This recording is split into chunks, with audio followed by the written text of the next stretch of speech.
Big story at 6. Kevin Strickland is a free man. I can't begin to say what all I'm thankful. He was wrongly imprisoned for 43 years and left prison today.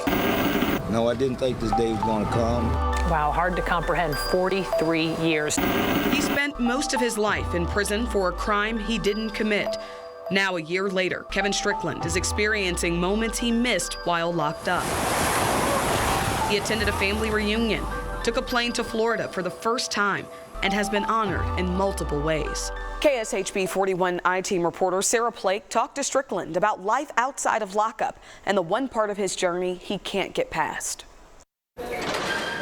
Kevin Strickland left behind a world of gray concrete and iron 1 year ago. Exonerated after spending 43 years, most of his life, in prison for a crime he didn't commit. A year doesn't seem like a year, but I know it's very real. He's free to come and go as he pleases now, but there's one piece of his old life he can't shake. I wrestled with concrete and iron in the penitentiary for many years, so I'm not comfortable unless I'm moving iron around. For Kevin, easing into life outside the barbed wire fences starts at the gym. All right, how you doing? I spent a lot of time here, and this is my comfort zone. Going up against that iron, you can't never beat it. So it's like a challenge thing, and it's just the atmosphere of the weightlifting, and going up against something that I know I can't win. You're gonna be sore, aren't you? Yeah. Well, that's interesting because when you were in prison, I'm sure you felt that way, that you were going up against not only the iron, but just the system. Yeah. But you won. In the end, some people call it a victory. I do too. I'm glad to be out. I'm tickled to death to be out. Kevin entered the prison system at 18 and came out a 62-year-old man. This is the day in late November 2021 when he learned his nightmare was over, that he would leave those doors a free man. And this is when we first saw him, with the prison in Cameron, Missouri, in the distance. I didn't think this day was going to come. Yep, chest on it, good. He looks a lot different now. 34 pounds. He shed the weight and the wheelchair. From a wheelchair to a walker to a cane, and I just left the cane behind. Thanks to a hip replacement and back surgery. Surgeries he's sure he would have never gotten in prison. Work up a pretty good sweat doing this. It's not only transforming his physical health, but soothes his mind too. Give me a chance to just think about my life, and I work out the frustrations, and I exercise the joys, messing with that iron, opposed to another individual.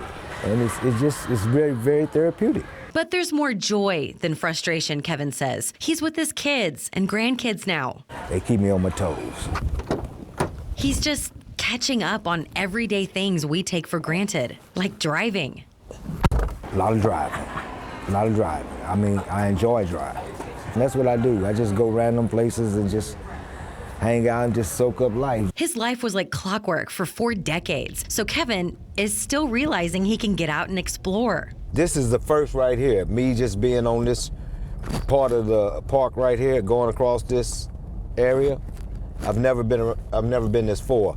When he was freed from prison, the state didn't give him a penny because he wasn't exonerated through DNA evidence. A GoFundMe that raised nearly $2 million helped Kevin get on his feet. His legal team is also helping him navigate what comes next. What has been the number one thing that you've learned about yourself over the last year you've been out? I have no patience. I have no patience. Yeah, I have no. I can't wait. Can't wait. I need to go. He's also learned a lot of people are fascinated by his story, but he doesn't quite understand why. I'm not impressed by it.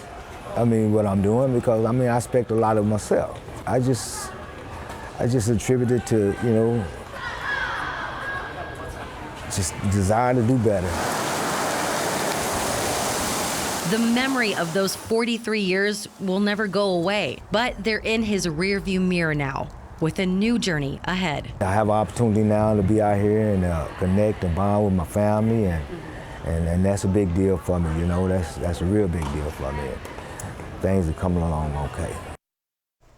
So good to hear from him and see that he's doing so well, but I have to ask, Sarah, what does he say is next for him? A whole lot of stuff. He wants to go to Brazil, the Bahamas, Australia, all those places that he used to see on the prison TVs, and now they're places he can actually go and experience for himself. And so he still can't vote after all of this. He still can't vote, which is something that he and his legal team are trying to work out. But I cannot thank him enough for giving his time to us and sharing his story with me. I mean, Kevin, you're looking good. Right. I mean, you see the difference. I mean, that light is just radiating. And after all that time, you don't have to be patient for anything, as far as I'm concerned. He deserves it. Thanks, Sarah. Thank you. Great story, Sarah. Well, if you have a tip you'd like our I-team to investigate, send us an email. It's investigators